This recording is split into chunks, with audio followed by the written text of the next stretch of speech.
Bonjour à toutes et à tous. C'est Lucas, pour ceux qui m'avaient oublié, parce que ça commence à faire pas mal de temps depuis que je n'ai pas fait de vidéo comme ça.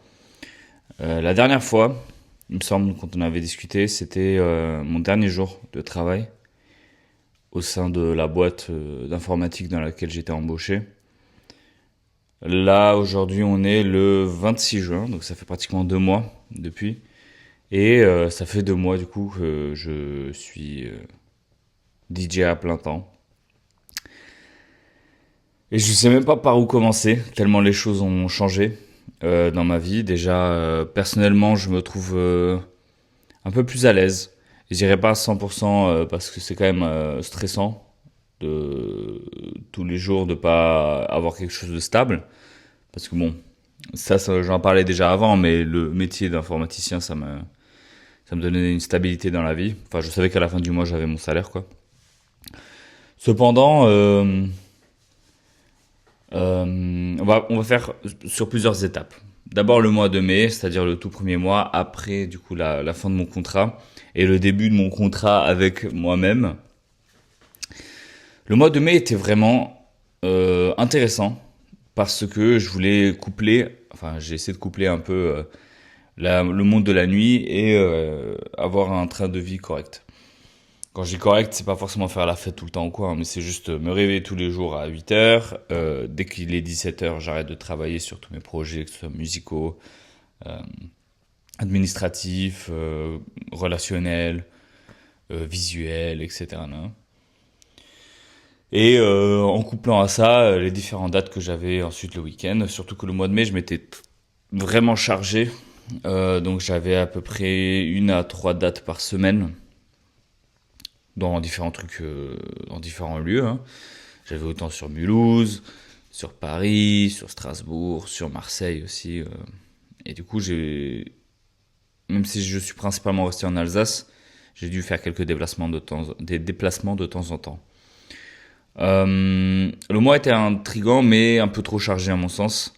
Enfin, intriguant non, intéressant, mais un peu chargé dans le sens où je me suis mis trop de dates et je pensais pas le dire un jour parce que ça m'était jamais arrivé. Trop de dates où je fais trop la même chose. On me demandait tout le temps la même chose dans toutes les dates que je faisais, donc j'avais pas vraiment de liberté sur ce que je pouvais proposer. Et c'est juste dommage parce que moi justement je voulais aller dans ce milieu-là pour avoir un peu plus de liberté, un peu plus de passion. Et j'en ai pas eu. De ce fait, le mois de juin, j'ai fait beaucoup plus light. Je pensais avoir fait beaucoup plus light. Et pourtant, là, je suis dans le sud. Alors que hier, j'étais à Strasbourg. Demain matin, j'ai un train de nouveau à 9h30 pour Strasbourg parce que demain soir, il y a une date. Si c'est pas annulé à cause de la canicule, hein, là, j'attends mes réponses. Là, ce soir, j'ai un mariage. Donc voilà, en soi, niveau expérience, c'est quelque chose à faire, une saison d'été comme ça là. Je sens que le mois d'août par contre va être assez light. Le mois d'août il se passe rarement des trucs. J'essaie de voir un peu à droite à gauche si j'ai pas des opportunités dans le privé. Au moins pour avoir une rentrée d'argent sur le mois d'août. Parce que le public, enfin quand je dis public et privé, c'est la différence qu'on fait entre un DJ artiste et un DJ corporate. C'est que les corporates, ils choisissent de faire des anniversaires, mariages et afterwork. C'est littéralement les trois piliers du corporate. Et ça me permet de vivre parce que c'est souvent bien payé.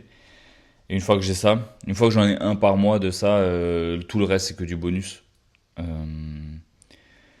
Et en fait, ça paraît super hypocrite ce que je raconte là depuis tout à l'heure quand je couple ça avec la phrase ça m'épuise et ça me stresse parce qu'en soi, j'ai une date vraiment stressante par mois et le reste après c'est du kiff. Le problème c'est que ça me bouffe tout l'esprit pendant un mois quoi. Tant que c'est pas passé. Par exemple là aujourd'hui du coup j'ai le mariage, un truc super important quoi. Et, j'ai eu plein de changements, plein de trucs entre temps. De base, je devais venir en voiture avec mon matériel. Finalement, je suis venu en train et j'ai loué du matos qui a été déposé hier. Enfin, c'est tout un truc. Et là, j'étais en train de préparer mes playlists et je me suis dit, bah, ça fait longtemps que j'ai pas parlé à mes amis. Mais ouais, du coup, c'est un peu fouillis, là, je me perds. Mais tout ça pour dire que le mois de mai, c'était assez intense. Après, je me suis fait beaucoup de connexions, je me suis fait beaucoup de contacts vraiment intéressants durant le mois de mai, qui vont m'être utiles, même si c'est pas utile pour l'instant dans le mois de juin ou le mois de juillet ou même le mois d'août. Je sens, j'ai le pressentiment que ça va m'être utile forcément un de ces quatre à l'avenir. Et en plus de ça, je suis en train de préparer mon voyage en Corée pour le novembre. Donc ça, faut que je sois vigilant, parce que ça me mette pas un coup de pied, enfin, un coup dans ma carrière, hein. Parce que si je m'absente un mois entier sans donner de raison valable, je peux pas vraiment être catégorisé comme quelqu'un de fiable. Mais ça, c'est juste ma vision des choses. Et je sais que ma copine me le reproche souvent de vouloir toujours être enfin, de proposer toujours quelque chose de parfait aux gens, alors qu'en vrai, les gens ne sont en vrai assez indulgents avec les prestations que je fais, etc. Surtout qu'en fait, je fais des trucs de qualité, donc si l'organisation autour n'est pas vraiment idéale, c'est pas très grave. Mais enfin bref, le mois de juin, j'ai beaucoup plus relâché la laisse sur le chien qui est ma carrière. Le problème, c'est que j'ai fait que bouger. Putain, mais à m'entendre parler, mais je suis un connard fini. Je sais que je suis ingrat avec tout ce que j'ai, mais en fait, j'ai beaucoup bougé. Je me suis pas vraiment senti chez moi depuis un mois là. Et en fait, la canicule, elle est en train de me démotiver à faire absolument tout ce qui est possible de faire. Surtout que en fait, j'ai un appart de merde, en vrai, faut le dire, à Stras. Et c'est très mal isolé. Donc, bah, une chaleur vraiment étouffante, 30 à 35 degrés dans l'appart, même avec le ventilateur, ça sert à rien. Mais du coup, le mois de juin, je suis un peu perplexe. Je sais pas si je suis en train de trop m'infliger au niveau de ce qui est raisonnable, quitte à faire un peu moins, mais un peu de meilleure qualité. C'est là que les contacts sont intéressants parce que, bon, je vais pas épiloguer là-dessus, mais je vais être transparent. Moi, je fais principalement de la pop quand je mixe. Le problème, c'est qu'il n'y a pas non plus un milliard de sons qui sont possibles de passer, quoi. De ce fait, à chaque fois, moi, je passe les mêmes sons en soirée. Et en fait, moi, j'en ai ras le cul. Ça fait 4 ans que je fais ça. Là, j'ai même pas fait de soirée techno, de vraies soirées techno de toute ma vie, quoi. Enfin, tout ce que j'ai fait, c'est des soirées clandestines ou des soirées qui étaient organisées par moi-même. Mais j'ai pas fait de soirée où je suis en guest. Et le truc, c'est que j'avais une opportunité pour faire ça, mais c'était vraiment pas idéal. C'était dans un bar à Mulhouse. Une soirée techno dans un bar à Mulhouse. Je sais pas si vous vous rendez compte de l'aberration de la chose. Et le truc, c'est que j'aimerais. En fait, je sais même pas si j'ai envie de faire de la tech. J'ai juste envie de mettre des sons que j'aime, quoi. Et du coup, là, j'ai démarré une nouvelle série de vidéos sur ma chaîne privée. Enfin, pas privée, mais perso. Où je poste un truc qui s'appelle le non-genre. Le No Genre Set. Dans des lieux. Enfin, dans des beaux lieux, quoi. J'en ai fait un dans une fripe ici dans le sud. J'ai fait sur le Cap Canaille à Cassis. J'ai fait dans un appart un peu en mode château de Versailles à Toulouse. Et du coup, voilà, ça va être joli. Mais ça permet aussi de montrer aux gens que je suis capable de mixer de tout. Et qu'il faut ouvrir ses yeux sur ce que c'est réellement un DJ ou même un artiste en fait. Et il faut arrêter d'essayer d'imposer un certain genre aux autres. Après, en soi, personne ne m'impose rien du tout. C'est juste que si j'ai envie de vivre, je dois de temps en temps faire ces soirées-là. Le problème, c'est que je fais que ça. Bref, voilà. Là, j'ai quelques dates pour juillet. Ce matin, à 8h. En fait, voilà, c'est ça que je voulais dire, c'est que le mois de mai, c'était très cadré. Mais en fait, c'est juste pas viable. Parce que si je fais des dates tout le week-end, et qu'après, à côté de ça, je veux quand même me réveiller à 8h, faire 8h, 18h ou 8h, 17h, bah en fait, c'est juste pas possible.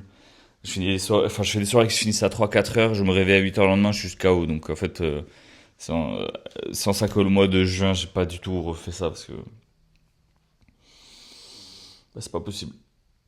Mais bon, moi qui suis un stressé de la vie et du travail, du coup, ça me donne l'impression que je suis un peu comme une merde à pas rentabiliser chaque seconde de ma vie. Euh, donc voilà. Je pense que l'étape numéro 1, c'est que j'arrête d'être méchant avec moi-même pour essayer d'être heureux dans cette vie-là et surtout d'être reconnaissant. Parce qu'en fait, le truc, c'est que Souvent, quand je suis dans une tempête émotionnelle, je déteste ce mot, mais c'est juste en soi, faut aussi décrire ce qu'on ressent, quoi. Quand je suis dans un brouillard et je me demande est-ce que j'ai fait les bons choix, est-ce que j'ai bien fait de faire ça, est-ce que je devrais pas chercher du travail de nouveau, essayer d'avoir une vie plus cadrée, déjà pour moi, mais aussi pour ma copine et ma famille et tout ça, tout ça. Je me pose 2 secondes, je réfléchis et je me dis, mais tu, tout le chemin que tu as fait jusqu'ici, tu l'as fait pour ça. Et il te reste encore énormément de chemin à faire. Sois reconnaissant de ce qui t'a été donné pour l'instant. Il y a plein de gens qui ne vivent pas de leur passion. Et ce que je dis souvent en essayant de me rassurer quand j'invite des gens à mes soirées et que pile poil cette soirée-là, il n'y a personne, donc c'est un flop, souvent je leur dis, écoutez, c'est peut-être pas exceptionnel ce soir, il y a des soirées comme ça, mais je préfère 1000 fois me faire chier pendant 4 heures que de faire semblant de travailler pendant 37 heures toute la semaine. Et en fait, je sais pas si je le dis pour essayer de rassurer l'autre ou essayer de me mentir à moi-même, mais en vrai, c'est juste vrai, quoi. En fait, faudrait que j'arrête d'utiliser ça comme une excuse et essayer d'utiliser ça comme de la motivation en me disant, mais c'est personnellement pour moi, hein, je prends pas le cas de figure de tout le monde, hein.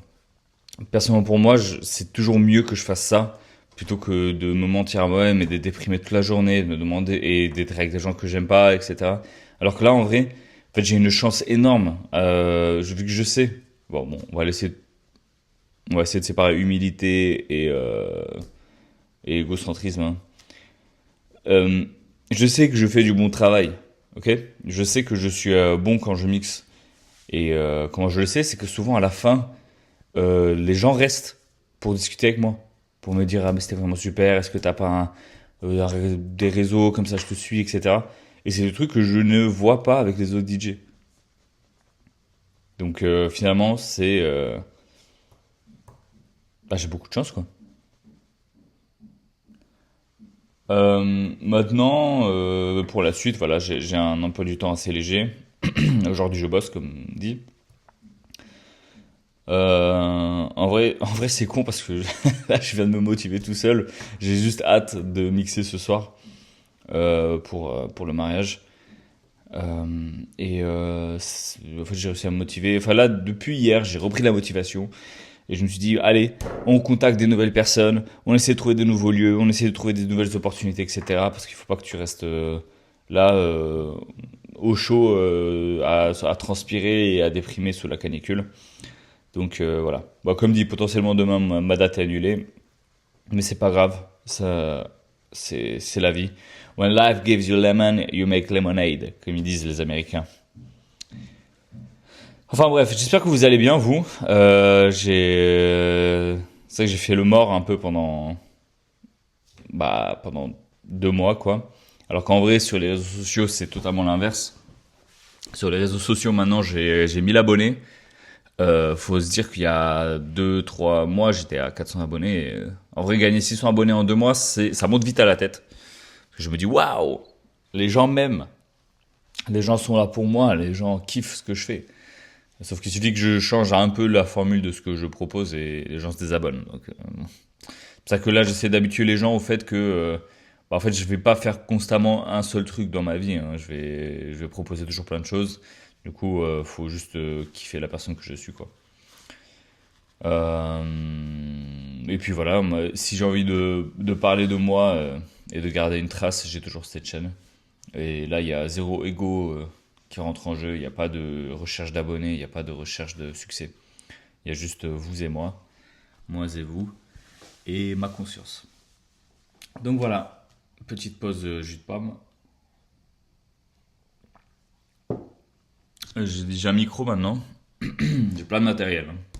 J'ai plein de matériel influenceur. Et en fait, j'ai envie de faire un documentaire.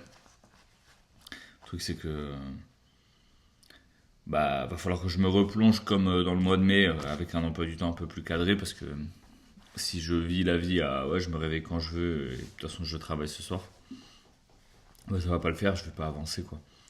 Et j'ai envie de faire un documentaire sur un peu la recherche de soi, hein, Le problème, c'est que je sais que quand j'en parle, je me vois juste comme un gros connard privilégié, entre guillemets, hein, mais surtout qui peut se permettre de faire des trucs comme ça. Et c'est un peu égocentrique de parler de soi-même dans un documentaire, je trouve. Donc c'est que j'ai un pote qui veut en faire un aussi de documentaire sur moi, mais il n'arrive pas à se motiver à tourner, etc. En fait, c'est le genre de personne, il attend d'avoir le bon matériel avant de commencer, au lieu de commencer avec le mauvais matériel, se faire de l'expérience et ensuite upgrade. Et en fait, c'est con, parce qu'en fait, si tu penses que le bon matériel va te rendre bon, bah, tu vas juste mettre de l'argent pour rien, quoi. Et ça, c'est des conseils que je donne aussi dans le monde de la musique. Pour être un bon DJ, pour être un bon musicien, il n'y a pas besoin d'avoir une platine à 10 000 balles ou une guitare à 5 000 euros.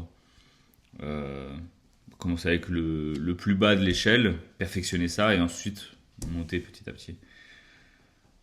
Mais enfin bref, on s'est totalement perdu. Mais c'est ça la vie aussi. La vie c'est se perdre. La vie c'est apprécier les moments où on divague. Le problème c'est que là, bon, je suis seul en soi. La seule chose que je vois en face de moi c'est mon reflet parce que j'ai la caméra quoi. Mais, euh,